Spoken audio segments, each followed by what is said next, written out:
Hello అందరికీ నమస్తే. నా పేరు భాను మాస్. ఈరోజు వీడియోలో వేలాంకని నుంచి నేను డైరెక్ట్గా గోవాకి అయితే వెళ్ళాను. ఇక్కడ నుంచి గోవాకి ఎలా వెళ్ళాను, గోవాలో స్కూటీ రెంటల్స్ అండ్ ఎక్కడున్నాను, నా ఫస్ట్ డే మొత్తం ఎక్కడెక్కడ తిరిగాను ఈ ఫుల్ వీడియోలో చూపిస్తాను. మీరు ఫస్ట్ టైం నా ఛానల్ని విజిట్ చేసినట్టయితే ప్లీజ్ సబ్స్క్రైబ్ చేసి సపోర్ట్ చేయండి. వీడియో చూస్తున్నారు కానీ సబ్స్క్రైబ్ చేయట్లేదు, కొంచెం సబ్స్క్రైబ్ చేసేసి సపోర్ట్ చేయండి. వేలాంగణిలో 1 డే ట్రిప్ కంప్లీట్ అయిపోయిన తర్వాత మనకి వేలాంగణి స్టేషన్ నుంచి వాస్కోడిగామా గోవాకి డైరెక్ట్ ట్రైన్ అయితే ఉంది. ఈ ట్రైన్ 11:45కి నైట్ స్టార్ట్ అవుతుంది. ఇంకా నేను నైట్ ట్రైన్ ఎక్కేసి అయితే పనుకున్నాను. ఇంకా ఎర్లీ మార్నింగ్ లేచిన తర్వాత నా బెర్త్ కాడికి ప్యాట్రీ వాళ్ళు అయితే వచ్చారు. నేను ఒక స్పెషల్ బిర్యానీ చెప్పాను, దీని కాస్ట్ 180 రూపాయలు అయితే తీసుకున్నారు. వాటితో పాటు స్నాక్స్ కూడా తీసుకున్నాను. 180 రూపీస్ చికెన్ బిర్యానీ ఎలా ఉందో చూడండి, బాగానే ఉంది. టేస్ట్ అయితే జస్ట్ యావరేజ్ అని చెప్పుకోవచ్చు. సూపర్ ఏం కాదు, అలా అనేసి మరీ దారుణం ఏం కాదు, ఓకే తినొచ్చు.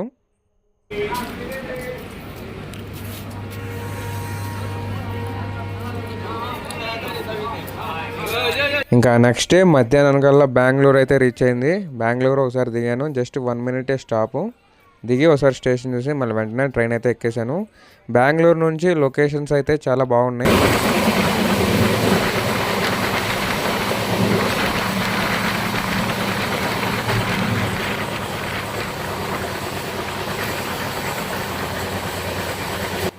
కర్ణాటక స్టేట్ మిడిల్లోకి వచ్చిన తర్వాత మనకి రెయిన్ అయితే వెల్కమ్ చెప్పింది. టైం మధ్యాహ్నం 3 గంటలు అయితే అవుతుంది. 3 గంటలకి ఇలా రెయిన్ పెడతాం. ట్రైన్లో ఉన్నప్పుడు ఎప్పుడైనా కానీ రెయిన్ పడితే చాలా బాగుంటుంది. నేనైతే కొద్దిసేపు ఆ రెయిన్లో అలా చేపెట్టేసి ఎంజాయ్ చేశాను. నిజం చెప్పాలంటే లొకేషన్స్ ఎలా ఉన్నాయంటే east Godavari and west Godavari side కొబ్బరి చెట్లు ఎక్కువ ఉంటాయి కదా, ఆ టైప్లో అనిపించింది. లొకేషన్స్ అన్నీ కూడా ఎక్కువగా కొబ్బరి చెట్లు బాగా ఉన్నాయి ఇటువైపు. ఇంకా ఈరోజు డిన్నర్ కూడా నేను ట్రైన్లో అయితే చేసేసాను. ప్యాట్రీ వాళ్ళు ఉంటారు కదా, బ్రెడ్ ఆమ్లెట్ అయితే తీసుకున్నాను. దీని కాస్ట్ 100 రూపీస్ అయితే ఛార్జ్ చేశారు. ఇది కూడా జస్ట్ ఓకే టేస్ట్ అయితే. ఇంకా నైట్ 10:30 అలా అవుతున్నప్పుడు మనకి హుబ్లీ స్టేషన్ అయితే వచ్చింది. హుబ్లీ స్టేషన్లో 5 మినిట్స్ స్టాప్ అయితే ఉంది. నేను ఒకసారి స్టేషన్ బయటికి దిగేసి ఇలాగ ట్రైన్ అయితే చూశాను. స్టేషన్ అయితే చాలా బాగుంది. హుబ్లీలో కూడా చాలామంది ఉంటారు మన తెలుగు వాళ్ళు. నేను ఎర్లీ మార్నింగ్ 3 o'clock అయితే గోవాలో మనకి ట్రైన్ అయితే దింపిద్ది. టైం అయితే 2:30 అయింది. జస్ట్ ఒక హాఫ్ అన్ అవర్లో అయితే దిగుతాను. గోవా అయితే ఎంటర్ అయిపోయాను. దూద్ సాగర్ అయితే మిస్ అయ్యానండి, అది మార్నింగ్ ట్రైన్స్కి అయితేనే కనబడిద్ది. నేను రిటర్న్లో అయితే చూశాను ఆ దూద్ సాగర్. ఇది గోవా ఎయిర్పోర్ట్ అనమాట. ఎర్లీ మార్నింగ్ 3 o'clock ఎగ్జాక్ట్గా అయితే మా ట్రైన్ అయితే దింపేసింది. నేను 1 అవర్ స్లీప్ వేసిన తర్వాత 5:30కి అయితే గోవా స్టేషన్ రైల్వే స్టేషన్ నుంచి బయటకు అయితే వస్తున్నాను. ఇక్కడికి ఎక్కువగా అయితే ఫ్రెండ్స్ అండ్ ఫ్యామిలీస్తో అండ్ రిలేషన్షిప్లో ఉన్న వాళ్ళు అయితే ఎక్కువగా వస్తున్నారు. ఏమన్నా ప్యాకేజెస్ ఏమైనా మాట్లాడుకున్న వాళ్ళకైతే క్యాబ్స్లో అయితే తీసుకెళ్ళిపోతున్నారు. అండ్ కార్ రెంట్లు తీసుకుంటే వెళ్ళిపోవచ్చు. లేదు సోలోగా అండ్ ఫ్రెండ్స్తో వచ్చామనుకుంటే డెఫినెట్గా ఇక్కడ మనకి బయటికి రాగానే రైల్వే స్టేషన్ నుంచి లెఫ్ట్లో కార్నర్లో ఈ popular bike rental and car rental అయితే ఉంటాయి. ఒకసారి స్కూటీ అయితే కంప్లీట్గా 360 డిగ్రీ వీడియో అయితే తీసుకున్నాను. ఇక్కడ అన్నీ కూడా ఎక్కువ శాతం ఫ్యాషనోస్ అయితే తీసుకుంటారు. ఇది ఫోటోషూట్స్కి చాలా బాగుంటుంది అనేసి నేను ఫ్యాషన్ అయితే తీసుకున్నాను. పర్టికులర్గా నాకు ఈ రెడ్ కలర్ కావాలని చెప్పేసి ఈ స్కూటీని అయితే నేను తీసుకున్నాను. స్కూటీ అయితే 360 డిగ్రీ వీడియో తీసుకున్న తర్వాత ఐడి ప్రూఫ్ ఒకటి పెట్టుకొని మనకి ఈ స్కూటీ అయితే రెంట్లకి ఇచ్చారు. పర్ డేకి 400 అయితే ఛార్జ్ చేశారు. నేనైతే ఉండేది 2 డేసే, కానీ 8 o'clock కల్లా రిటర్న్ అవ్వాలన్నారు ఈవినింగ్. మనకేంటంటే నెక్స్ట్ రోజు మార్నింగ్ నా ట్రైన్ ఉంది, అందుకే నేను 3 days అయితే తీసుకున్నాను. 3 daysకి కలిపి లెక్క ప్రకారం 1200 అయితే అయింది. కానీ నేను తొందరగానే మార్నింగ్ ఇచ్చారు కాబట్టి నాకు ఆ 200 కూడా తగ్గించేసి 1000 రూపాయలకి అయితే ఇచ్చారండి స్కూటీ 3 daysకి. స్కూటీ తీసుకున్న తర్వాత డెఫినెట్గా హెల్మెట్ అనేది కంపల్సరీ పెట్టుకోవాలి, లేదంటే హెల్మెట్ లేకపోతే గట్టిగా రాసేస్తారు. ఇక్కడ హెల్మెట్ అనేది చెక్ చేసుకొని తీసుకోండి అడిగి. ఈ bike and car rentals contact details ఇక్కడ స్క్రీన్ మీద ఇస్తున్నా చూడండి. మీటర్లో ముళ్ళు చూశారు కదా, ఫుల్ ట్యాంక్ చూపిస్తుంది. నేను కొట్టించిన పెట్రోల్ అయితే 400 రూపీస్ అయితే కొట్టించాను. 400 రూపీస్కే ఆల్మోస్ట్ ఫుల్ ట్యాంక్ అయిపోయింది. ఇక్కడ లీటర్ పెట్రోల్ అయితే 86 రూపాయలు అయితే ఛార్జ్ చేస్తున్నారు. మన దగ్గర 110 రూపాయలు అయితే ఉంది కదా ఆంధ్రాలో, ఇక్కడ 86 రూపాయలే, చాలా తగ్గింది మనకి. నేను వెళ్తుంది నార్త్ గోవా. నార్త్ గోవాలో కూడా మిస్టర్ అండ్ మిస్సెస్ తెలుగు రుచులు ఫుడ్ హౌస్ రెస్టారెంట్ అనమాట. నా ఫ్రెండ్ రెస్టారెంట్కి అయితే వెళ్తున్నాను. ఇక్కడ నుంచి 52 kilometers అయితే చూపెడుతుంది. Left side beach and right side road చూసారుగా ఎంత బాగుందో లొకేషన్ కూడా. ఎర్లీ మార్నింగ్ 6 కూడా అవ్వలేదు ఇంకా, నేనైతే నార్త్ గోవా అయితే స్టార్ట్ అయ్యాను. ఆ గాలి వెదర్ నిజంగా చాలా ఫ్రెష్గా అనిపించింది. క్యాబ్స్లో వెళ్తే ఏముంటుంది, ఇలాగ బైక్స్ మీద స్కూటీస్ మీద వెళ్తూ ఉంటే చాలా బాగుంది ఈ ఎక్స్పీరియన్స్ అయితే.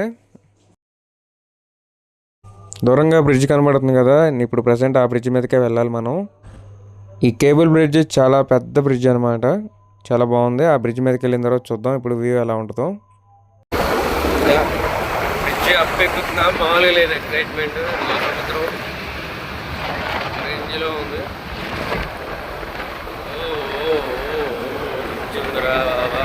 మామూలుగా లేదు బ్రిడ్జి. ఐ డోంట్ నో దీని పేరేందో ఇంకా సరే తెలియదు.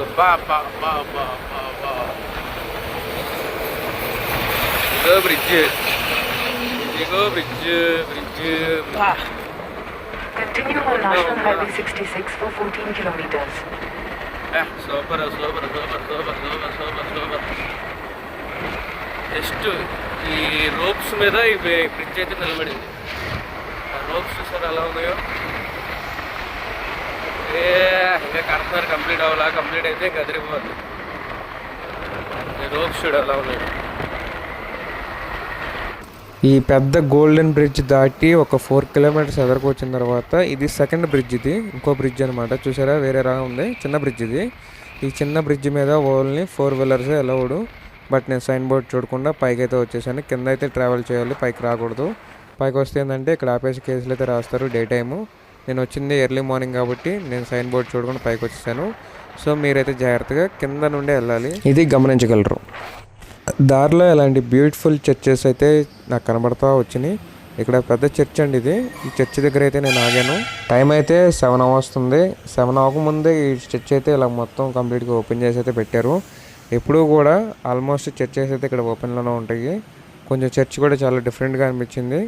గోవాలో ఆల్మోస్ట్ చాలా అంటే చాలా చర్చెస్ ఉన్నాయి. డెఫినెట్గా మీకు నచ్చిన చర్చెస్ అయితే డెఫినెట్గా విజిట్ చేయండి. ఒకసారి నీట్గా చర్చిని చూపిస్తాను చూడండి.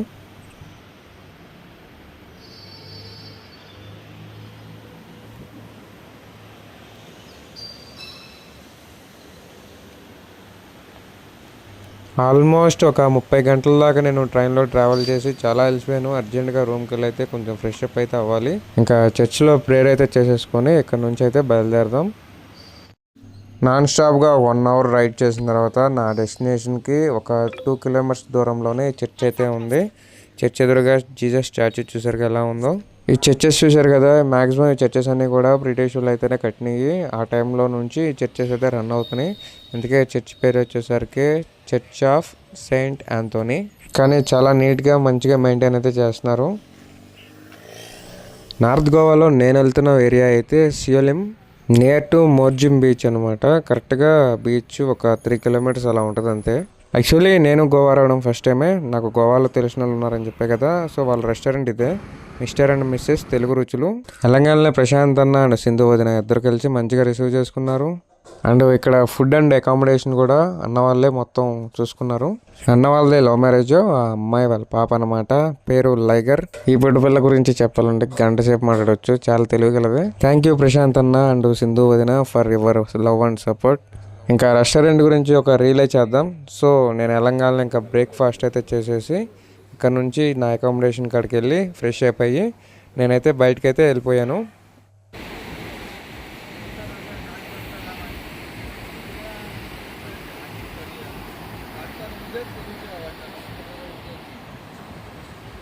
మధ్యాహ్నం 12 గంటలకి అలా అయితే నేను బయటకైతే వచ్చాను. ఎండ అయితే తక్కువగానే ఉంది కానీ బీచెస్ అన్నీ కూడా చాలా బాగున్నాయి. ఒకే ప్యాటర్న్ అనిపిస్తున్నాయి. మనం కళ్ళు మూసుకుని ఒక బీచ్లో తెలియకుండా వెళ్ళి నిలబడితే అది ఏ బీచ్ చెప్పలేము. ఆల్మోస్ట్ అన్ని బీచెస్ కూడా ఒకటే ప్యాటర్న్లో కనబడుతూ ఉంటాయి. నేను బయటకు వచ్చేటప్పుడు జీన్స్ ప్యాంట్ అండ్ టీషర్ట్ అయితే వేసుకొని బయటకైతే వచ్చాను. కానీ ఇక్కడ గోవాలో అందరూ వేసుకునే డ్రెస్ అయితే బీచ్ డ్రెస్ ఒకటి ఉంటుంది. ఆ డ్రెస్ అయితే తీసుకున్నాను. నా చిన్నప్పుడు వైసిటీ గేమ్ తకాడే ఉన్నాయి. ఆ వైసిటీలో గేమ్స్లో బీచ్ రోడ్ ఒకటి ఉంటుంది. ఆ బీచ్ రోడ్ అయితే గుర్తొచ్చింది. డ్రెస్సెస్ కానీ చెట్లు కానీ అవన్నీ. ఈ అవుట్ఫిట్ అంతా కూడా నేను ఇప్పుడు బయటకు వచ్చిన తర్వాత ఇప్పుడు కొనేసి ఆ షాప్లోనే మార్చేసాను. నేను వచ్చింది వేరే డ్రెస్సులు అయితే వచ్చాను. ఇప్పుడు నేను వేసుకున్న షర్ట్ ఉంది కదా, ఆ షర్ట్ అయితే అసలుకి వేసుకున్నట్టే ఉండదు. చాలా పల్చగా చాలా కంఫర్టబుల్గా గాలాడుతూ ఉంటుంది. ఈ shirt cost 300 rupees and short అయితే 250 తీసుకున్నాడు. స్పెట్స్ 100 రూపాయలు. మొత్తం అవుట్ఫిట్ కలిపి 650 అయితే అయింది. నేను ప్రజెంట్ మోర్జిమ్ బీచ్ నుంచి మ్యాండ్రిమ్ బీచ్కి అయితే వెళ్తున్నాను. ఇది 4 కిలోమీటర్స్ అయితే ఉంది. మనకి డైలీ ఎన్నో వర్క్స్ అండ్ తలకాయ నొప్పులు ఎన్నో ఉంటాయి కదా. ఈ వ్యవహారాలన్నీ పక్కన పెట్టేసి ఒక 4-5 రోజులు ఇలాగ బయటికి వచ్చి చల్లగా చిల్ అయితే చాలా బాగుంటుంది. నాకైతే ఈ వెదర్కి ఈ డ్రెస్ వేసుకొని గోవాలో మొత్తం నేను కలిసిపోయా. చల్లగా అలా వెళ్తా ఉన్నా బీచ్ పక్కన స్కూటీ వేసుకొని. నిజంగా నేను సోలోకి వచ్చాను, కానీ ఫ్రెండ్స్ ఎవరైనా ఉంటే చక్కగా మంచి మంచి ఫొటోస్ అయితే తీసుకోవచ్చు. వీడియోస్ తీయడానికి కానీ ఎవరైనా ఇంకోళ్ళు ఉంటే బాగుండు అనిపించింది. అయినా పర్లేదు, ఒక హ్యాండిల్తో అలా బైక్ డ్రైవ్ చేసుకుంటూ ఇంకో హ్యాండిల్తో అయితే వీడియో అయితే తీసుకుంటూ వెళ్ళిపోయాను.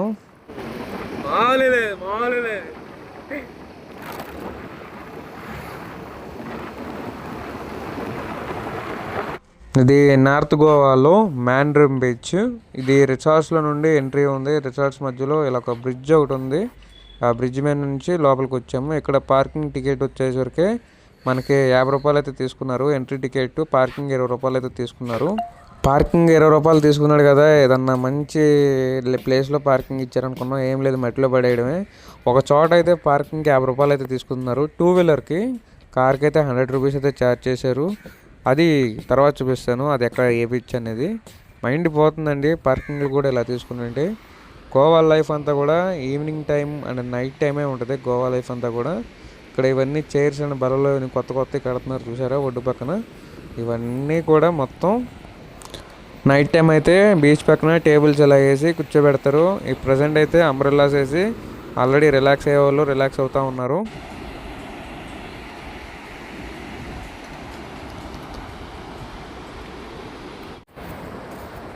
ఇదే మ్యాండ్రిమ్ బీచ్ అంటారు. మ్యాండ్రిమ్ బీచ్ ఇది. ఎవరు లేరు. ఇది చిరుత సినిమాలో వెనకాల వాటర్ వస్తాయి చూస్తే సమ్మని అవి. ఇవన్నీ కూడా వేరే బాగా బీచ్ అన్నట్టు ఉంది, ఆ బీచ్లో ఉంటాయి. ఇది ఏంటంటే ఇటు వెళ్తే సూపర్ సినిమాలో హీరోయిన్ బూట్స్ పెట్టేటప్పుడు సోను సూద్ నెలలో లేస్తాడు చూడు. సోను శ్రీవల్లి అరండాల్ బీచ్లో ఉందని చెప్తాడు కదా, ఎదరికెళ్తే అరండాల్ బీచ్. కొంచెం ఎదరికెళ్ళాలి, బాగుంటుంది అక్కడ. అది ఇంకా లాస్ట్ అది చూసుకొని వెళ్ళిపోతాం. ఇంకా జీప్ తోలితే ఇక్కడ ఉంటుందిరా, ఆడెవడో జీప్ వేసుకొస్తున్నాడు కదా, తారు వేసుకొని తిరిగితే సరిగ్గా ఉంటుంది, చాలా బాగుంటుంది. టైం మధ్యాహ్నం 3 అయితే అయింది. ఎండ అయితే కొంచెం బాగా పెరిగిందని చెప్పేసి నేను ఇలా అంబ్రెల్లా కింద రెస్ట్ అయితే తీసుకుంటున్నాను. ఇది మ్యాండ్రిమ్ బీచ్లో. బాగా బీచ్లో ఇదే టేబుల్ మీద ఇలాగ ఒక 1 అవర్ పనుకోవాలంటే 100 రూపీస్ అని చెప్పారు. కాకపోతే ఇక్కడ మ్యాండ్రిమ్ బీచ్లో అలా ఏం ఛార్జ్ చేసేది ఏం చేయట్లేదు. ఎంతసేపు అయినా కానీ ఇలా పనుకొని అయితే రిలాక్స్ అవ్వచ్చు. ఇంకా అలాగా ఈవినింగ్ టైం 4 అలా అవుతున్నప్పుడు ఇంకా ఆకలేసి బయట అయితే మ్యాగీ అయితే తినేసాను. ఈ మ్యాగీ కూడా అసలుకి మాకు బాగా వేడిగా ఉంది. 100 రూపీస్ అయితే ఛార్జ్ చేశాడు.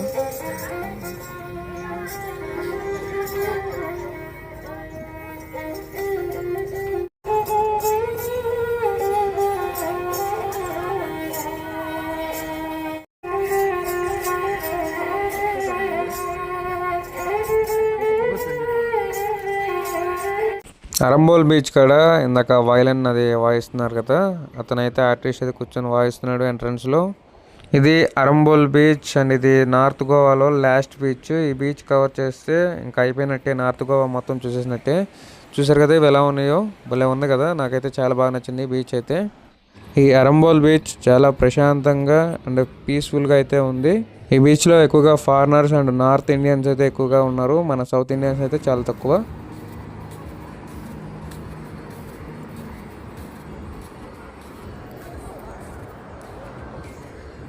ఇంకా నేను కూడా మెల్లగా ఒక 4-5 ఫోటోలు అయితే దిగేసి రిటర్న్లో వెళ్ళేటప్పుడు ఇక్కడ చర్చ్ ఒకటి ఉంది, ఆ చర్చ్ కూడా కవర్ చేసుకొని నా రూమ్కి అయితే వెళ్ళిపోయాను. ఇది కూడా బాగుంది చర్చ్. డెఫినెట్గా ఈ నార్త్ గోవాలో ఒక సైడ్ అంతా కవర్ చేయాలంటే 1 డే అయితే టైం పట్టిద్ది. ఈ 1 డేలో నేను ఆల్మోస్ట్ అన్ని బీచెస్ కవర్ చేసాను. ఈ వీడియో ఎక్కడదా చూసుంటే డెఫినెట్గా మీకు నచ్చిందే అనుకుంటున్నాను. మీకు ఎలాంటి ఇన్ఫర్మేషన్ కావాలన్నా, ఏ డౌట్ ఉన్నా కానీ కామెంట్ సెక్షన్లో కామెంట్ చేయండి, నాతో మాట్లాడండి. భానుమాస్ ఇన్స్టాగ్రామ్ పేజ్లో మెసేజ్ చేయండి, నేనైతే రిప్లై ఇస్తాను. ప్లీజ్ వీడియోని లైక్ చేసి సబ్స్క్రైబ్ చేసి మన ఛానల్కి సపోర్ట్ చేయండి. మీ భానుమాస్. Thank you for watching.